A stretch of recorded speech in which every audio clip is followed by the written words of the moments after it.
All right, ready? Good morning. I want to thank everyone for being here today for our announcement of the upcoming board action we're going to take on March 10th surrounding syringe services.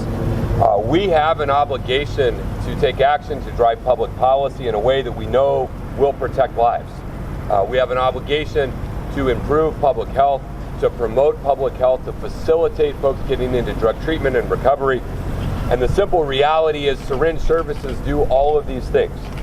Adopting a evidence-based, scientifically proven, medically sound, community-supported practice like syringe services helps us lower rates of infection.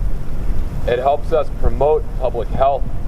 And perhaps most importantly, it helps us provide the best possible gateway and entry point into actual drug treatment, recovery, and the path to a better life.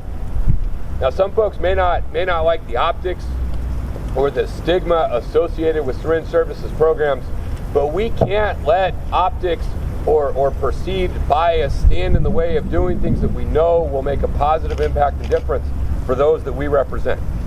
In 1997, the County Board of Supervisors put in place a policy to ban or prohibit any needle exchange or syringe service programs in San Diego County on the basis at that time that it was illegal and on a misguided basis that it facilitated the injection of illegal substances. The board at the time took the action that they believed to be in the public interest. But now, more than 2 decades later, the evidence could not be more clear. The syringe service programs are a medically supported best practice that protects public health, saves lives, and puts people with substance abuse disorder on the path to recovery. Today's syringe service programs are recognized by the state of California and nationally by the U.S. Center for Disease Control and Prevention as a vital component of any comprehensive harm reduction strategy. Syringe services provide access to sterile needles and syringes, facilitate safe disposal of used syringes, and link people to medical screenings for medical care, referrals and linkages for physical care, access to behavioral health services, and most importantly, provide a compassionate and kind and engaged opportunity to get into substance abuse treatment services. Next Tuesday, the Board of Supervisors has an opportunity to update our county's policy in today's world with today's information to make it clear that as a county, we are committed to best practices around harm reduction. En español, estos servicios salvan vidas, ayudan a las personas que más los necesitan. During my campaign for county supervisor in 2018, I stressed the importance of harm reduction, the vital role that this plays. At the beginning of the last year and again this year, we began workshopping our plans to change this policy. We circulated a petition through supervisornathanfletcher.com/petitions. But more importantly, we held meetings with members of our medical community. We heard from providers and nonprofits. We visited into the community and observed family health centers and their incredible work providing needle exchange services. We worked with the LGBTQ community, with those involved in HIV/AIDS, with hepatitis C, medical students, homeless advocates, and so many others. We got together and we heard a universal and unequivocal demand that the county do this action, that the county move forward. And so with us here today, we have a number of individuals who are supportive of the efforts that we're bringing forward. We are going to hear from a few of them, but I want to thank all who are here. On behalf of Councilmember Chris Ward, who's been a real champion in this effort, I want to welcome Tyler Renner, Scott Suckow, the Executive Director of the American Liver Foundation Executive Director is here. We have a number of medical students that have been very involved. They had class today. They couldn't be here, but they wanted everyone to know that they were supportive of what we're doing. And then we're also thrilled to have Dr. Christian Ramers, Assistant Director, Medical Director for Research and Special Populations for Family Medical Health Centers. You're going to hear from him. And then one of my favorite folks, Executive Director of the Harm Reduction Coalition of San Diego, someone who has a powerful story and is a lead voice in our efforts to do this. Tara Stamos-Bisic is here, who will speak as well. The reality is we know that this works. We know that we need to do it. We know that the county is losing out on vital funding. Over the course of the last 2 decades, there are millions and millions of dollars that have been available to counties to implement harm reduction strategies. We have not taken our share of those dollars because of this policy. Most recently, the county missed out on a $15.2 million budget allocation by the state of California, establishing the Harm Reduction Initiative for services and technical assistance. Annually, our funding for HIV prevention has been reduced by the California Department of Public Health because we do not have a clean syringe exchange program in our prevention service. So this is not only medically sound and morally right, it is fiscally responsible. Now I'd like to bring up a couple of individuals who will share with you their perspective and their work in this area. First up, I want to welcome Dr. Christian Ramers, Chief of Population Health for Family Health Centers of San Diego. He's a well-recognized global hepatitis expert and serves as a senior clinical advisor for the Clinton Foundation's Global Hepatitis Program. Please welcome Dr. Ramers. All right, thank you, Supervisor Fletcher. I didn't know we were speaking Spanish this morning. Buenos dias a todos. My name is Christian Ramers. I'm an infectious disease specialist and also a specialist in addiction medicine. And I work at Family Health Centers and have an appointment at UC San Diego School of Medicine as well. I wanted to just start by demystifying what syringe service programs are. Many people are confused by these. They're scared about what's happening. They're scared that there's going to be a lot more drug use in their neighborhood. But I wanted to really just offer a medical perspective on what these programs do. It's important to call them syringe service programs. These are not syringe distribution centers. They offer a whole lot more than just exchanging syringes. Things like HIV testing, hepatitis C testing, distribution of naloxone, which can reverse overdoses and prevent overdoses, referring people to mental health and substance abuse services, and to primary care. The populations that are affected by drug use in our communities are generally very hard to reach. And if we just sit back in our clinics and wait for them to present to us, it's not going to happen. So syringe service programs really offer that doorway, that off-ramp for people that are having chaotic drug use and don't have the ability to access services to get them into care. Look, I did not go to medical school to make drug use easier on the streets of San Diego. I went to medical school to help people that need it. And the way we access the populations in San Diego that need it most is to enable trust. And a lot of times trust is not happening between these communities and our local hospitals and clinics. So syringe service programs really represent a way in and a helping hand to engage people that really need help. As Supervisor Fletcher said, the scientific evidence behind this is clear. This is not just one rogue group saying that they want to do this. This is an international consensus by the World Health Organization, the CDC, even our federal government, Health and Human Services, and Secretary Alex Azar are all behind syringe service programs as one of the most effective ways to decrease transmission of HIV and hepatitis C. If we're going to try to control diseases that do not have vaccines, like HIV and hepatitis C, we need other tools in our toolkit. And San Diego, it's like we've been fighting a fight with one hand tied behind our back in terms of being able to prevent epidemics such as HIV and hepatitis C. I want to just summarize, that's what syringe service programs do, so much more than just distributing syringes, and then also talk about the work Family Health Centers has been doing over the last nearly 20 years in this area. I reviewed the reports. We get weekly reports of how many syringes are taken in and given out, and over the nearly 20 years that we've been doing this, we have distributed 5.2 million syringes and taken in 5.7 million syringes. So that's 500,000 syringes that would be in the beaches, in the parks, on the streets in San Diego that are not there because we are out there doing syringe service programs. We've made numerous referrals to drug treatment, detox centers, mental health services, and primary care, over 10,000. We've engaged more than 10,000 unique individuals over the 20 years that we've been doing this, over 177,000 visits. Like I said, it's not just about syringes. These are other healthcare intervention points. We've distributed hygiene kits that include toothpaste and soap 40,000 times in San Diego.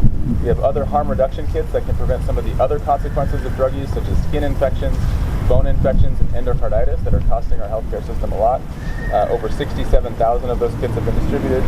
And then something that's really perhaps the most tangible intervention that we've done is we've distributed naloxone kits since April 2019 and literally saved hundreds of lives. We ask our clients if they've seen or witnessed an overdose and if they've reversed an overdose, and they report back to us that we've distributed 3,400 naloxone kits out in the streets, and our clients have seen or witnessed or been a part of 354 overdose reversals.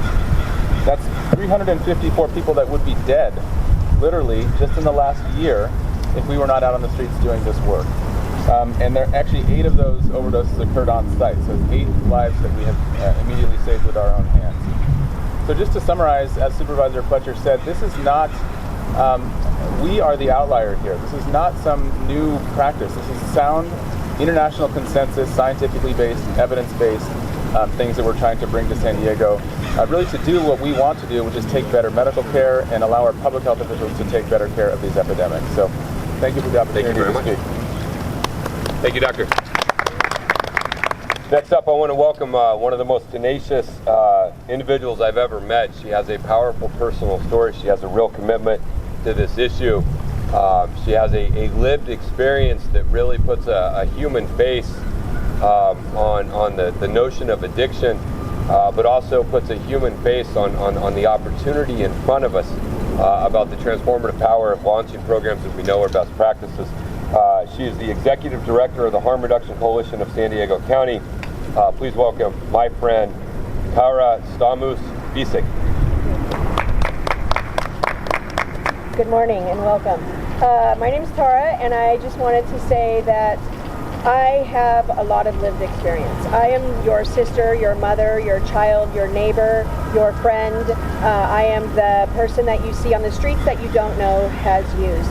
I have struggled with substance use for a long time in my life. I was a heroin addict and a crystal meth user. I was an IV drug user since the age of 21. I had been in and out of different treatment programs and exposed myself to a lot of risky situations.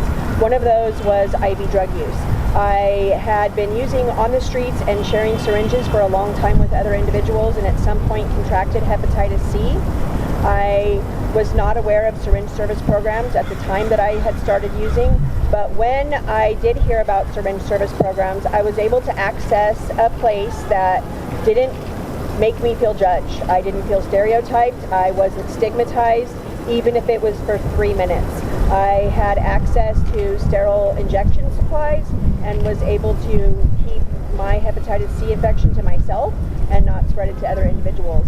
I kept myself free of HIV and other things. I struggled with homelessness and other mental health issues while I was out on the streets, and the syringe service program is the only place that I accessed other collateral wraparound services such as case management, behavioral health, mental health, physical health, testing for HIV and hepatitis C, safe injection supplies, safe sex supplies, and a number of other things. But most importantly, I had a place where I could come and talk to people for a couple of minutes, and I was safe each week for those 3 or 4 minutes. And as I started to think about where I wanted to go with my life, I began having conversations with people at the Syringe Exchange about what would it look like if I stopped using, and what is that going to look like for me, and how can I access services, and where are they available. And there are a number of substance use treatment programs in the county of San Diego, but not many of them, because they were county programs, were at the Syringe Exchange. It was a few flyers that I would see, and when I was ready, I had somebody say, here's a flyer, and I was able to access the outpatient program through Family Health Centers, and I'm a graduate of that program. Today, I am a graduate of the Alcohol and Other Drug Studies program at San Diego City College. I'm a case manager and substance use counselor. I sit on in the epidemics working group for the state of California. I am a National Viral Hepatitis Roundtable patient advocate. I am the co-chair of the Consumer Committee for the Eliminate Hep C initiative, and I sit on the Department of Healthcare Services Treatment Task Force. Today I'm able to advocate for individuals who do not have a voice or who have lost their voice. And the important thing that I want everybody to know about harm reduction is it doesn't facilitate use. People do not raise their hand and say, I want to wake up and start living in chaotic substance use. These things happen because of trauma, because of over-prescribing of medications, because of lack of ability to access mental health services, and people are self-medicating. And then addiction begins to take hold. And you know, harm reduction bridges that gap between chaotic substance use and treatment. There are a lot of treatment programs in the county of San Diego and the city of San Diego, but that warm handoff that facilitates somebody from chaotic use into actual treatment is missing. And it's available in the city of San Diego through the Syringe Exchange program, but there are folks in Lakeside, Santee, El Cajon, Poway, Spring Valley, Lemon Grove, National City, Chula Vista, San Ysidro, Vista, Oceanside. Those children, those brothers, those wives, husbands, fathers, those workers, they are not able to access syringe service programs. And so we have been working together with Nathan Fletcher's office and a number of medical providers to ask the county to lift that ban so that we can start to reach individuals who are impacted by the epidemics that we are faced with today. So I just want to say that I would not be where I am today if it was not for the syringe exchange program or syringe services. I would not have made it into recovery. I would have been one of those people that did not make it. So thank you. Thank you so much. I want to thank everyone who's here today, Family Health Centers, Scott, Tyler from Councilmember Ward's office, Tara, of course, and everyone involved, everyone who's been a part of our coalition, our workshops, our efforts to bring this forward. And it would be my hope that tomorrow the County Board of Supervisors would recognize the life-changing potential of something that is a best practice, of something that we know can save lives, can facilitate recovery, can promote public health, and be another step in our broader efforts to build a better way around behavioral health. The intersection of mental health and substance abuse and getting people back on track. And so I thank everyone for being here, and everyone here is available for individual one-on-one questions if you have any. Yeah, go ahead. One-on-one. Yeah. If everything goes the way you want tomorrow,